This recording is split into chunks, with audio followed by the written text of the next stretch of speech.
అన్న ఇప్పుడైతే ఈ మధ్య కాలంలో అయితే నిరుద్యోగుల తరఫున కల్వకుంట్ల కవిత గారు అయితే పోట్లాడుతున్నారు. మొన్న ఒక రోజు అయితే గన్ పార్క్ దగ్గర నిరాహారి కొద్దిసేపు అందరితో నిరుద్యోగులతో కలిసి సమావేశం పెట్టారు. మళ్ళీ ఇంకొక రోజు సమాజ్ కూడా ప్రెస్ క్లబ్ లో కలిశారు. మళ్ళీ చిక్కపల్లి లైబ్రరీలో కలిశారు. మరి కవిత గారు అయితే మరి మీరు ఏమనుకుంటున్నారు అసలు ఆ విషయంపై? మనం ముందుగా కవిత గారు చేయాల్సింది ఏంటంటే వాళ్ళ అయ్య ఇంటి ముందు ధర్నా చేయాలి, లేదంటే వాళ్ళ అన్న ముందు ఇంటి ముందు ధర్నా చేయాలి. కొంచెమన్నా అంటే వీళ్ళది ఎంత రాక్షసులు, వీళ్ళ రాక్షస ఆలోచన ఉందో ఆలోచించండి. ప్రబలిక అదే చిక్కడపల్లి లైబ్రరీ దగ్గర ప్రబలిక అనే ఒక తల్లి హాస్టల్ ఆత్మహత్య చేసుకున్నప్పుడు మా మీద కేసులు పెట్టి గవర్నమెంట్ మమ్మల్ని ఉగ్రవాదుల కంటే నక్సలైట్ కంటే హీనంగా గుంజుకపోయి మమ్మల్ని ఇబ్బంది పెట్టింది. ఆ రోజు కవిత గారికి తెలియదా ఇది నిరుద్యోగుల గురించి ఆలోచన చేసిందా కవిత గారు? ఇవాళ సిగ్గు శరం లేకుండా వచ్చి నిరుద్యోగుల పక్షాన నేను ఉన్నట్టు మాట్లాడుతున్నది కదా.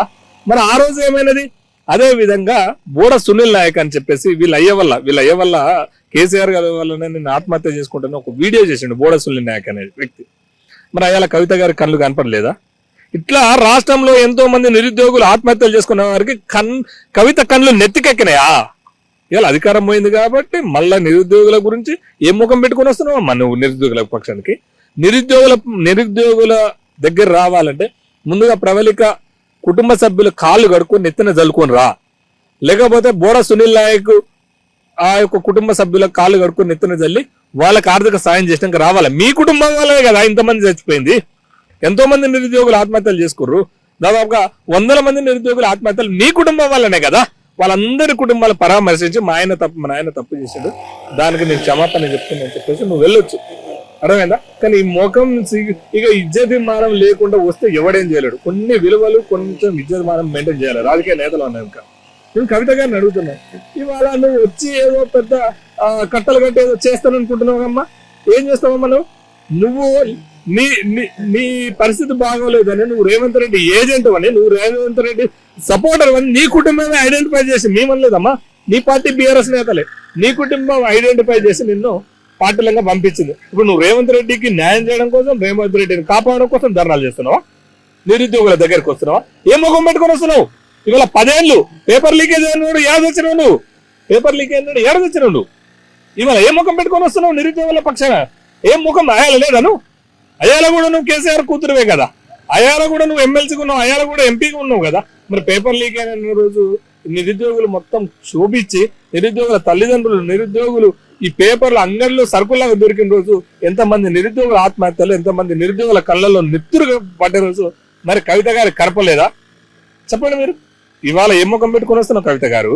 సిగ్గు శరం ఇజ్జతమానం ఉంటే ఇంకోసారి నిరుద్యోగుల పక్షాన రాకమ్మా, నువ్వు రాకు. నీకు నైతిక హక్కే లేదు నిరుద్యోగుల గురించి మాట్లాడేది. నైతిక హక్కు నీకు నీ కుటుంబానికి లేదని స్పష్టంగా చెప్తున్నా.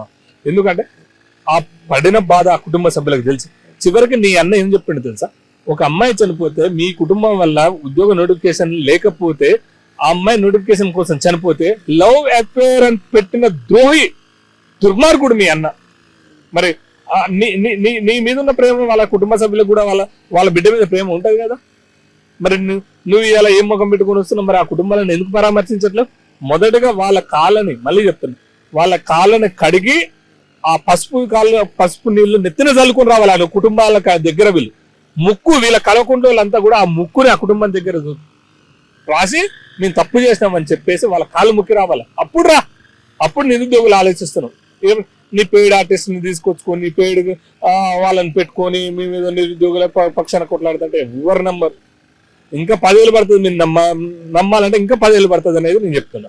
అంటే బీఆర్ఎస్ హయాంలో నిరుద్యోగులకు న్యాయం జరగలేదు, అలానే కాంగ్రెస్ ని నమ్మి ఓటేశారు. అయితే మళ్ళీ కూడా ఇప్పుడు అదే పరిస్థితి వచ్చింది. అంటే ప్రభుత్వాలు నిరుద్యోగులని ఎందుకు పట్టించుకోవడం లేదు అసలు? వాళ్ళ ఎజెండా ఏంది? సీఎం పదవే ఉన్నది. ముఖ్యంగా కాంగ్రెస్ కు ఆకాంక్ష, కాంగ్రెస్ కు సీఎం పదవి, రేవంత్ రెడ్డికి సీఎం పదవి. అందుకనే ఆ రోజు మొత్తం నిరుద్యోగుల దగ్గర పోయి అందరు రెచ్చగొట్టి చేసిండు. ఇప్పుడు బీఆర్ఎస్ వాళ్ళు ముఖం లేదు. ఎందుకంటే పట్టించుకున్నానికంటే బీఆర్ఎస్ వాళ్ళకి అసలు ఒక్క ఎగ్జామ్ అన్నా కోర్టుకు పోకుండా సక్రమంగా నిర్వహిస్తే, సకాలంలో నిర్వహిస్తే బీఆర్ఎస్ కి ఈ పరిస్థితి. ఇవాళ బీఆర్ఎస్ ఓడిపోయిందంటేనే కేవలం నిరుద్యోగుల వల్ల. నిరుద్యోగులంతా కూడా సద్దులు కట్టుకొని ప్రతి ఒక్కరు ఆటోలలో పోయి అమ్మల కాలు మొక్కి వీళ్ళందరూ ఓట్లు వేయించారు కాంగ్రెస్ కి. సో ఇవాళ కాంగ్రెస్ కూడా మోసం చేస్తుంది. అదే మీరు నిరుద్యోగులు ప్రశ్నిస్తారు, నేను ఏమంటారంటే నిరుద్యోగులు ప్రశ్నిస్తారు, నిరుద్యోగులు కూడా కాంగ్రెస్ బుద్ధి చెప్తారు. నువ్వు చూడండి 2 ఎమ్మెల్సీలలో బుద్ధి చెప్పలేదా? టీచర్లు బుద్ధి చెప్పారు, మొన్న ఎమ్మెల్సీలో కూడా బుద్ధి చెప్పారు. కాంగ్రెస్ ఓడగొట్టారు కదా, నీ కాంగ్రెస్ అభ్యర్థులు ఓడగొడతానేవారు కదా. సో బుద్ధి చెప్పేది స్టార్ట్ అయింది కదా. ఇంకొక 3 ఏళ్ళు 2 ఏళ్ళు ఉంటాయి, తర్వాత మళ్ళా కాంగ్రెస్ ను కూడా భూస్థాపితం చేస్తాయి. సో వాడుకోని వదిలిపెడితే నిరుద్యోగుల శాతకానులు కాదు, నిరుద్యోగుల మూర్ఖులేం కాదు, వాళ్ళు బుద్ధి ఖచ్చితంగా చెప్తారు, పాతాళానికి కూడా చెప్తారు అనేది నేను తెలియజేస్తున్నా.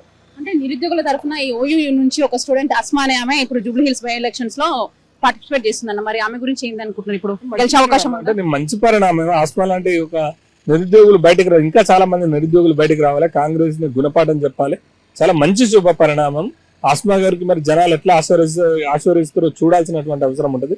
నిరుద్యోగులు అందరూ కూడా ఇదే విధంగా ఆస్మాలాగా ధైర్యం చేసి ఒక ఆడబిడ్డ, ఒక ముస్లిం బిడ్డ, ఆ తల్లిదండ్రులు లేని బిడ్డ వచ్చి బయటకు వచ్చి ఫైట్ చేస్తుంది.